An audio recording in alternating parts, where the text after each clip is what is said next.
Friends, आज की कहानी है अनचाहा बंधन भाग 1। सुबह जब मेरी आंख खुली तो कमल जा चुका था।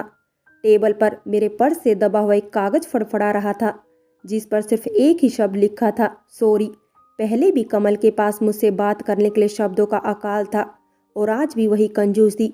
मैं जब वॉश बेसिन में मुंह हाथ धोने के लिए गई तो मुझे शीशे में अपनी सूजी हुई लाल आंखों में बीता हुआ कल किसी सपने की भांति दिखने लगा। 1 वर्ष पहले ही मेरी शादी हुई थी कमल के साथ। हम दोनों ने एक दूसरे को देखा नहीं था, लेकिन तस्वीर से परिचय जरूर था। कमल और मेरे माता पिता ने मिलकर ही रिश्ता तय किया था। मैं एक साधारण नए नक्श की सांवली सी लड़की थी।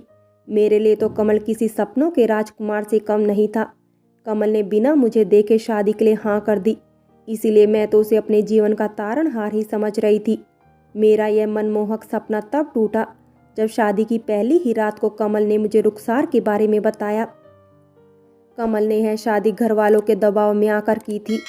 वह तो सिर्फ रुखसार से ही प्यार करता था और उसी से शादी करना चाहता था। रुखसार कमल के ही दफ्तर में काम करती थी और एक अनाथ लड़की थी। घर वाले इस अंतर जातीय विवाह के सख्त खिलाफ थे। कमल के माता पिता ने अपनी जान की धमकी देकर कमल को यह शादी करने पर मजबूर कर दिया, मगर प्यार तो वह बंधन है जिसे जितना तोड़ने की कोशिश की जाए वह उतना ही मजबूत होता जाता है। पहली ही रात को मेरे सपनों का महल ताश के पत्तों की भांति बिखर गया था। सारी रात सिसकती रही। सोचा था सुबह होते ही अपने मायके चली जाऊंगी और फिर कभी लौटकर इस घर में नहीं आऊंगी, लेकिन सुबह की पहली किरण ने जब मेरे दिमाग की नसों को झकझोरा तो पहली बार मुझे अपने औरत होने पर अफसोस हुआ। विवाह की जो बेड़ियां मेरे पैरों में पड़ चुकी थी, उसे तोड़ना मेरे बस में नहीं था। अपने माता पिता की 4 बेटियों में से मैं दूसरी बेटी थी। दीदी की शादी के बाद पापा भी संभले भी नहीं थे कि मेरी शादी के खर्च ने उनकी कमर तोड़ दी। अभी तो 2 बहनें और भी हैं। अगर मैं भी मायके जाकर बैठ गई तो मेरे माता पिता का क्या होगा। कर्ज का बोझ तो इंसान जैसे तैसे सह लेता है, परंतु शादीशुदा बेटी का बोझ कोई नहीं सह पाता। फिर पायल और मान्या का क्या होगा, कैसे होगी उनकी शादी। नहीं नहीं, मैं ऐसा नहीं कर सकती। मुझे अपने जीवन की कड़वी सच्चाई को स्वीकारना होगा। यही सब सोचकर मैंने अपने सारे जज्बातों को दफन कर लिया और सिर्फ कर्तव्य की जिंदा लाश बनकर जीवित रहने का अभिनय करने लगी, जिसमें 2 अजनबी दुनिया की नज़रों में पति पत्नी का किरदार निभाने लगे। अब तक कमल मेरी मजबूरी भांप चुका था। मेरी आड़ में कमल रुखसार के और भी करीब आ गया था। छुट्टी के दिन घर से हम दोनों एक साथ घूमने के लिए निकलते, मगर मुझे मेरे मायके छोड़कर वह रुखसार के साथ चला जाता। शाम को फिर हम दोनों एक साथ घर पहुंचते। मैं कठपुतली की भांति कमल के हर इशारे पर नाचती रहती। शायद भारतीय संस्कारों का असर था मुझ में, जहां स्त्री को जन्म से ही पत्नी धर्म सिखाया जाता है।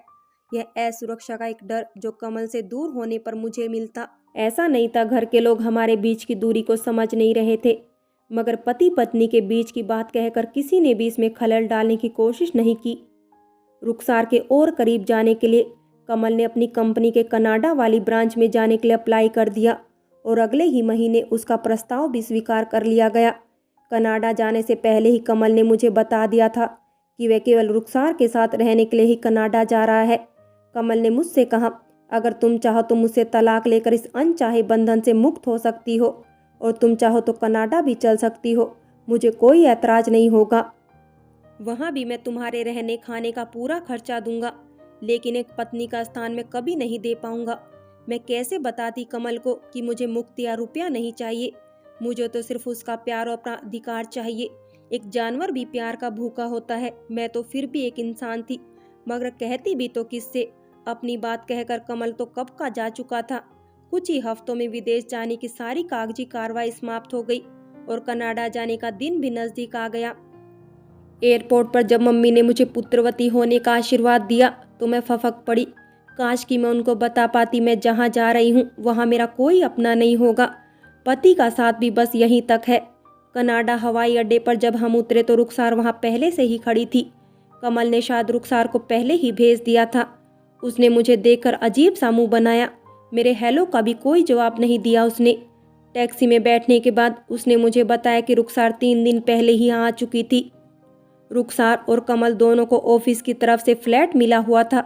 कमल ने अपने फ्लैट में मुझे पहुंचा दिया और खुद अपना सामान लेकर रुखसार के फ्लैट पर चला गया। कनाडा की राजधानी ओटावा में ही हम दोनों के फ्लैट थे। हम दोनों के फ्लैट के बीच अधिक दूरी नहीं थी। टैक्सी से 15-20 मिनट लगते थे, मगर अधिक पढ़ी लिखी ना होने और संकोची स्वभाव के कारण मैं अकेली बाहर नहीं निकल पाती थी। कमल अपने वादे के मुताबिक मेरी हर ज़रूरत का ख्याल रखता।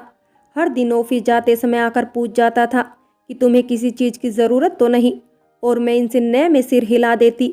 कैसे कहती जिस चीज़ की मुझे ज़रूरत है वह तो तुम कभी नहीं पूरा कर सकते, फिर पूछने से क्या फ़ायदा।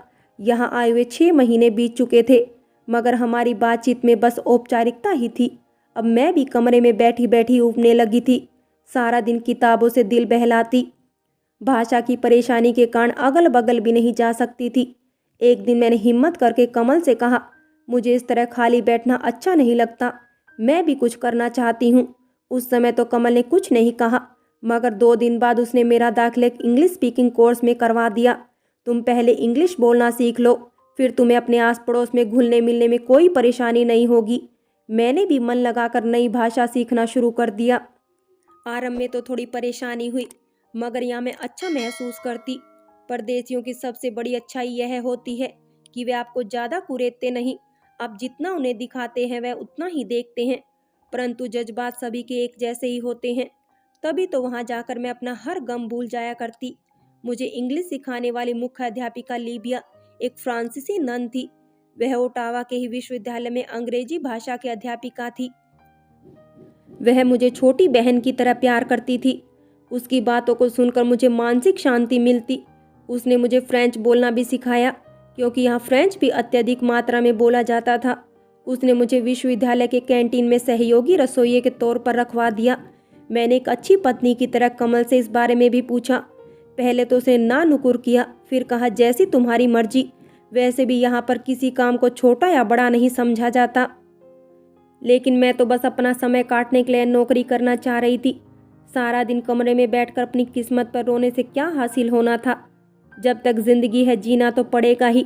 हंस के जियो या रोकर, यह तो मुझ पर निर्भर करता है। मेरे रोने या दुखी रहने से किसी को क्या फ़र्क पड़ता है।